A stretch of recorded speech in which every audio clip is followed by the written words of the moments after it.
primeiro e segundo ano, tudo bem com vocês? Mais uma vez, tia Cristiane Martins aqui com vocês. E dessa vez nós vamos trabalhar conteúdo de história. Pois é, vamos ver o que foi que eu preparei. Olhem só.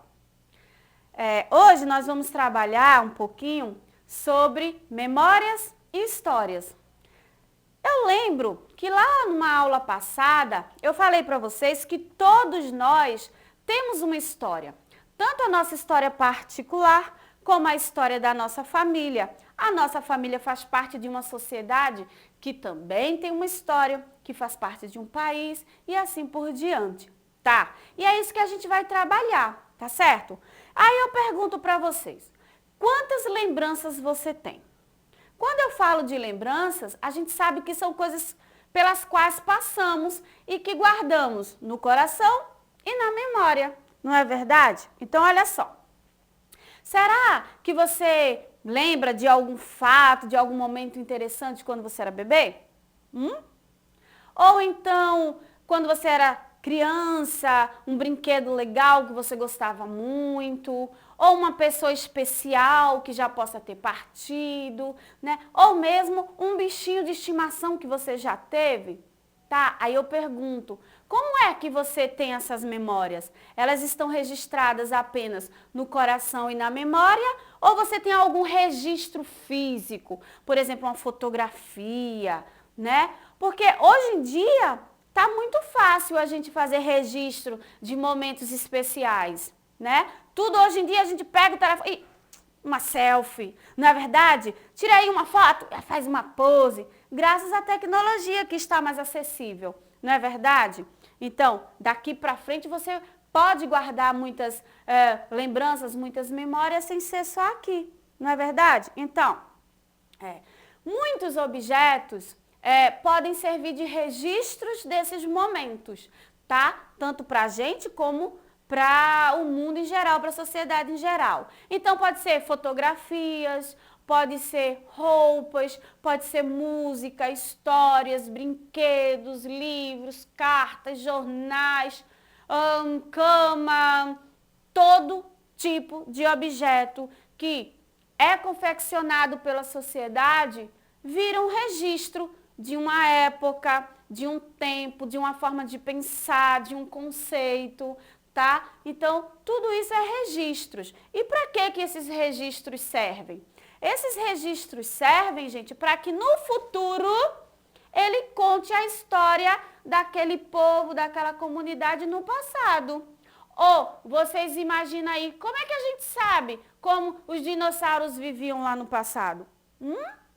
Graças a registros que ficaram. Agora, não são nenhuma foto, né, gente? São coisas, né? Como é que a gente sabe, por exemplo, da chegada de Pedro Álvares Cabral ao Brasil, como ele chegou, o que ele encontrou? Graças a registros que foram encontrados, cartas que foram escritas naquela época. Pois é, se não existissem esses objetos, nós não saberíamos nada, não teríamos como saber como as coisas aconteceram, porque a gente não estava lá, não é verdade? Então, esses registros, gente, eles são estudados por pesquisadores chamados de historiadores. Os historiadores, eles trabalham com esses registros estudando a história, tá? E esses objetos, obras de arte, essas coisas todas que eles encontram, eles chamam de fontes históricas. São fontes históricas.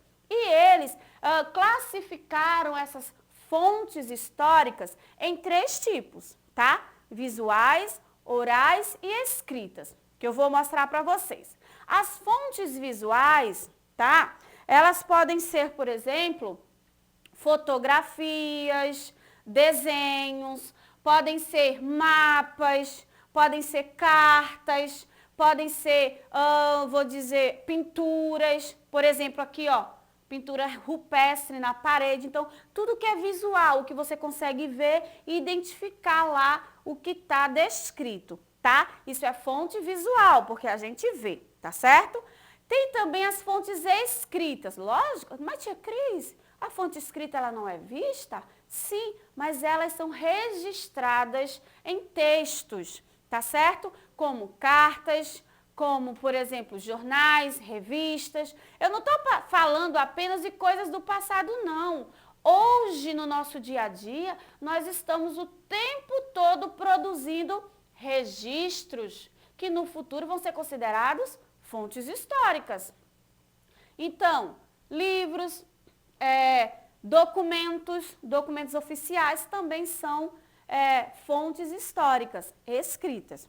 E existe, pessoal, as fontes orais. O que é oral? É o que é falado, tá? Então, as fontes orais, não existe registro, nem figura, nem um desenho, nem nada escrito. Foram coisas que foram passadas oralmente, contadas. Por exemplo, hoje em dia a gente tem muita coisa escrita que já foi registrada hoje em dia. Mas no passado, as histórias, os contos, as lendas, as músicas, as cantigas, elas eram passadas oralmente, tá? Ali, quando uma pessoa se sentava, geralmente uma pessoa mais velha se sentava e ia contar para as outras pessoas mais novas, como foram, por exemplo, a sua vida, fazer relatos, depoimentos, contar histórias e músicas. Então, fontes orais são aquelas que eram passadas oralmente, tá certo? Olhem só, essas fontes históricas, visuais, escritas e orais, elas também são classificadas em materiais e imateriais. Quando eu digo material, é aquilo que a gente pode, vamos dizer assim, tocar, pegar, a gente vê, tá? E é palpável, material. Então, pode ser, por exemplo, daquelas que a gente falou, né? Muitas são materiais, mas materiais também pode ser uma casa, uma construção, pode ser uma obra de arte, pode ser um móvel, um utensílio doméstico, um carro, tá certo? Um brinquedo, tudo aquilo que você vê. Isso aqui é material, ó. Tô vendo, eu tô pegando um relógio, uma roupa, entendido? E o que seria uma fonte histórica imaterial, tia Cris? Imaterial é aquilo que, vamos dizer assim, você vê, você sabe que existe, mas não existe nada que você possa tocar, tá? Como assim? Uma dança, uma música, tá?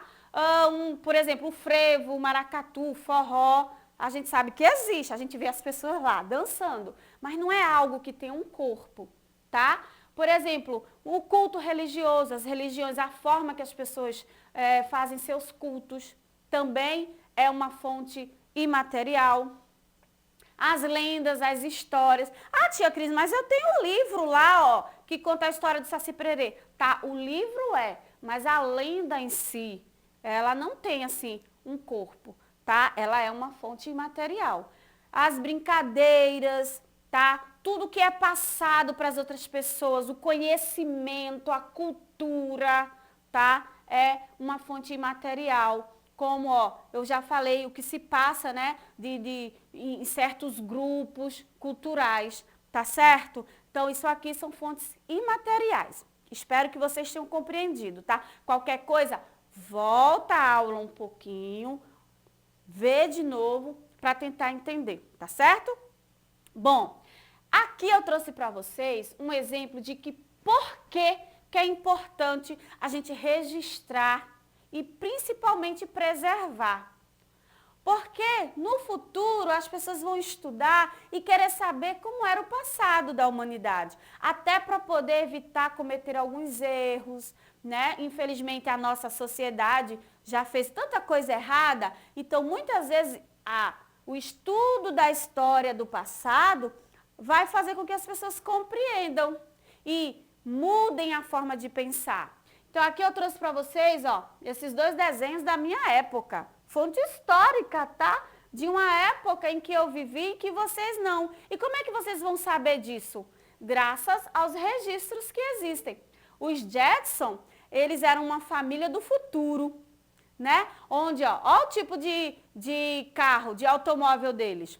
Já os Flintstones, eles representavam uma família do passado, lá da época dos dinossauros. Então, aqui é como se eles estivessem comparando a vida como era antigamente com a vida como será no futuro. Então, é muito importante a história, né, ser passada tanto oralmente como em registros, em cartas, para as futuras gerações. O que será que as pessoas lá daqui a 20, 30, 40, 50 anos vão querer saber sobre o que a gente faz hoje, como a gente vive hoje, o que é que está se passando? Olha a situação que a gente está vivendo hoje de pandemia. Como é que eles vão saber que a gente passou por isso, né?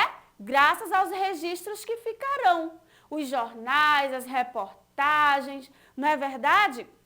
Bom, então, pensando nisso, pessoal, o que é que você acha que seria importante, vamos dizer assim, guardar para o futuro? Olha o que eu trouxe para vocês o desafio de hoje. Já ouviram falar em cápsula do tempo? A cápsula do tempo é uma forma que as pessoas têm de guardar objetos, registros, para no futuro abri-la e ver, e comparar, né, relembrar, não é? As pessoas geralmente faziam as cápsulas e enterravam e deixavam lá para que outras pessoas no futuro, 10, 20, 30 anos, encontrassem e elas pudessem fazer essa comparação.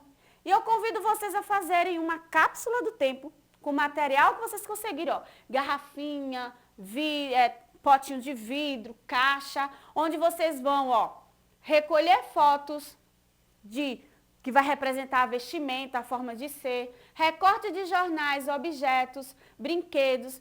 Escreva uma cartinha falando sobre você hoje, seus sonhos, o que você gosta de fazer hoje, tá? E tudo que você achar que no futuro as pessoas precisam conhecer. Talvez alguma coisa sobre a nossa situação, né? Que o mundo todo está passando hoje, tá? Aí vocês vão colocar dentro dessa cápsula do tempo. Aí você vai escrever lá também a data que você está escrevendo, o mês, o ano, tá? Vai fechar ela bem fechadinha, vai lacrar para que ninguém abra. Vocês não vão enterrar não, tá? Vocês vão guardar. E olha o que eu imaginei. Quem sabe, quando vocês tiverem 18 anos, olha, guardar bem guardadinho para ninguém mexer. Aí vocês vão abrir e vão poder ler a tua cartinha e vai ver, olha como eu era lá atrás, olha como eu pensava, olha quais eram os meus sonhos.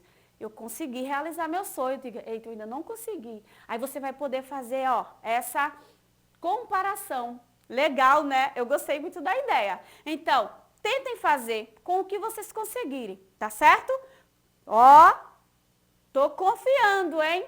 Aí vocês podem, se puderem, tirar uma foto da sua cápsula do tempo e levar para a escola quando voltar às aulas e mostrar para a professora. Que tal? Tá bom. Vou ficar por aqui e a gente se encontra na próxima aula.